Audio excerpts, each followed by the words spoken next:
Baik, selamat malam Bapak Ibu dosen serta teman-teman semua. Perkenalkan, nama saya Derita Jebua dengan NIM 250201010821. Pada kesempatan kali ini saya akan mempresentasikan ringkasan materi ujian tengah semester. Materi ini merangkum seluruh bahasa penting dari awal perkuliahan, mencakup piutang, dagang, aset, tetap, kewajiban jangka pendek, hingga pengendalian internal. Semoga bermanfaat dan mudah dipahami. Mari kita mulai ya. Masuk ke soal 1, yaitu piutang dagang dan cadangan kerugian piutang pada PT Syura per 31 Desember 2019. Perusahaan pengelompokan piutang berdasarkan umur jatuh temponya lalu menetapkan persentase taksiran kerugian. Jatuh tempo hari ini yaitu 1%, Rp 1.680.000. Dari lewat 1 sampai 30 hari menghasilkan 2% atau Rp 900.000. Lewat 31 sampai 60 hari menghasilkan 3% yaitu 990.000. Lewat 61 sampai 90 hari menghasilkan 5% yaitu Rp 1.950.000. Lewat dari atau di atas 90 hari menghasilkan 10% yaitu 1.500.000. Langkah perhitungan pertama, jumlahkanlah seluruh taksiran kerugian Rp 7.020.000. Ini saldo akhir yang diinginkan. Kedua, beban kerugian yaitu 7.020.000. Dikurangi saldo awal Rp 1.300.000 dan sisanya yaitu 5.720.000. Ketiga, piutang bersih yaitu Rp 300 juta dikurang 7.020.000, sisanya yaitu 292.980.000. Jurnal penyesuaian debit beban kerugian piutang Rp 5.720.000 dikurang kredit cadangan kerugian piutang Rp 5.720.000. Tujuannya agar nilai piutang di laporan keuangan lebih wajar dan mendekati nilai yang benar-benar dapat ditagih.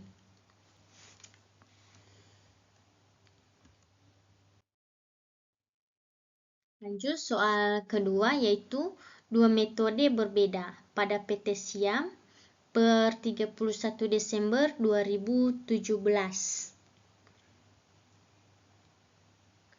Data piutang Rp 320 juta dan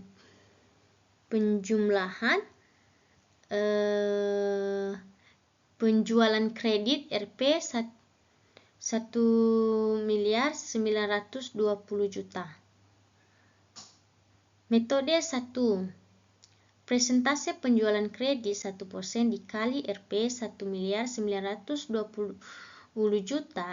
menghasilkan 19.200.000. Saldo awal diabaikan. Angka langsung jadi beban periode, tidak peduli berapa sisa cadangan sebelum kasus A maupun B, sama hasilnya. Metode kedua, analisis umur piutang. Target saldo akhir Rp 6.900.000 dan saldo awal wajib dipakai. Nah, kasus A adalah saldo awal kredit Rp 3.500.000 dibagi Rp 6.900.000 dikurang 3.500.000 dan hasilnya Rp 3.400.000. Kasus B, saldo awal debit Rp 1.500.000 dibagi Rp 6.900.000 ditambah Rp 1.500.000 menghasilkan Rp 8.400.000. Perbedaan kunci persentase penjualan yaitu fokus laba rugi, saldo awal diabaikan. Awal analisis umur yaitu fokus neraca, saldo akhir ditetapkan, beban menyesuaikan.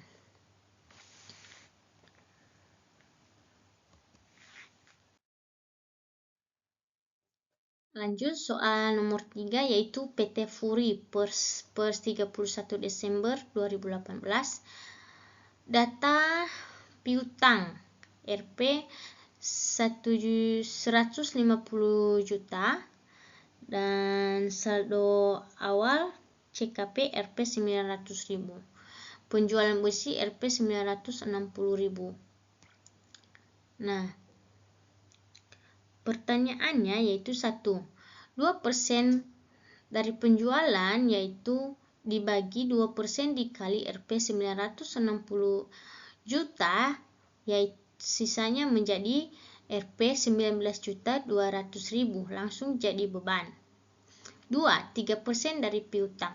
Target menghasilkan 3% dikali Rp 150 juta menghasilkan 4.500.000 beban Rp 4.500.000 dikurang 900.000 menghasilkan Rp 3.600.000. 3. Penghapusan piutang tak tertagih Rp 1.200.000. Jurnal debit cadangan kerugian piutang dikurang kredit piutang dagang. Jadi tidak menambah beban baru, langsung dikurangi cadangan yang sudah dibentuk. Ini beda penting dengan pencadangannya.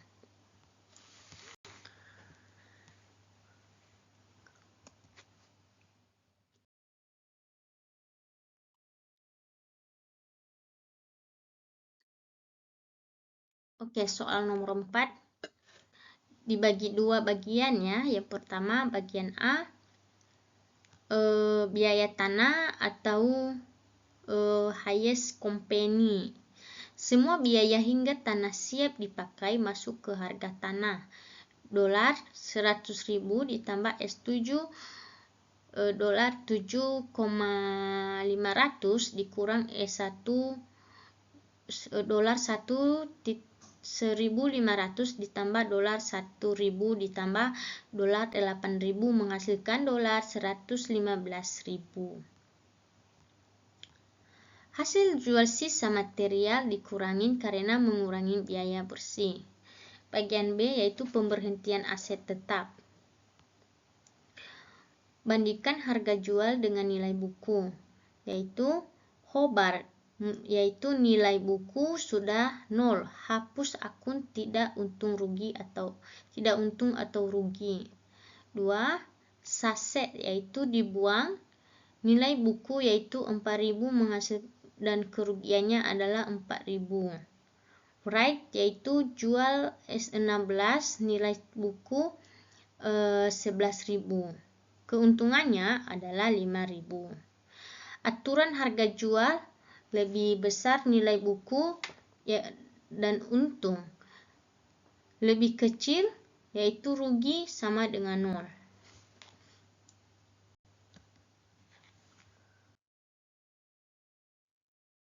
Soal kelima yaitu wesel bayar dan pajak penjualan. Soal ini dua topik ya. Yang pertama itu wesel bayar Cole Williams 100.000 20% setahun To 4 awal 1 September 2017 kas 100.000 yaitu wesel bayar 100.000, dan 31 Desember 2017 yaitu aktual bunga 4 bulan yaitu 4.000, dan beban bunga ke bunga terutang.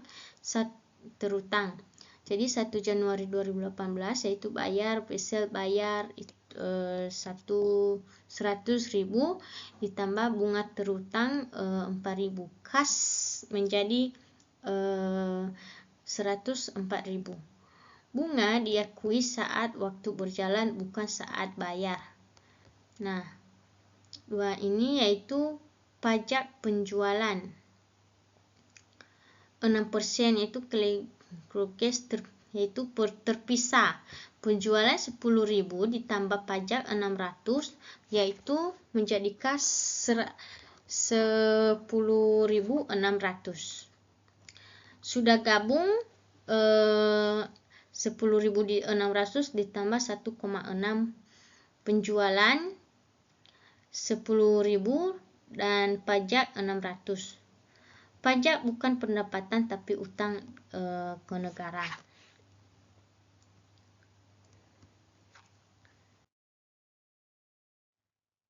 Soal nomor 6 yaitu membahas potensi kecurangan dan cara mencegahnya. 1. Ubah persen taksiran kerugian menghasilkan bandingan data tahun lalu. 2. Ganti metode penyusutan dengan konsisten catat perubahannya. 3. Hapus piutang sembarangan dengan persetujuan tertulis pimpinan. 4. Beban pribadi masuk aset dengan periksa nota, pisahkan pengeluaran. 5. Catat penjualan kurang. Catat penjualan kurang dengan cocokkan kas cek ulang pajak berkala. Nah, 8.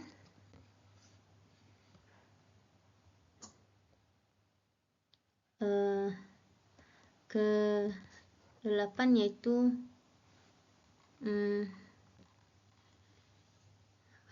sekarang kita masuk ke ini, yang penting ini intinya ya, risiko kecurangan dan penutup. Intinya, pengendalian internal yang kuat adalah kunci mencegah kekurangan. Ya kan?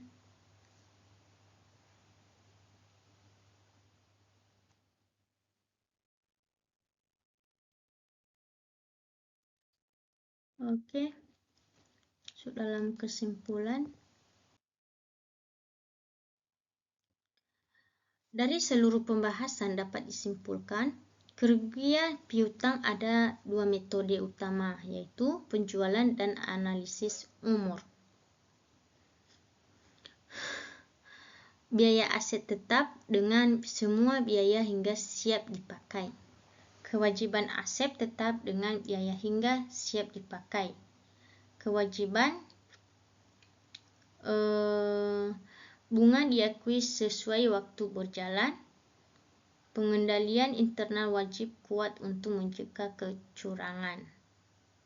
Akuntansi bukan sekedar hitung angka, juga tetap tentang kejujuran dan ketelitian.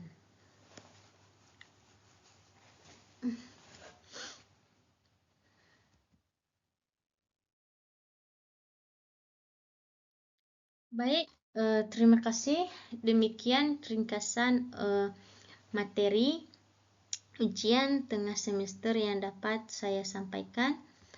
Mohon maaf apabila ada kekurangan dalam penyampaian saya.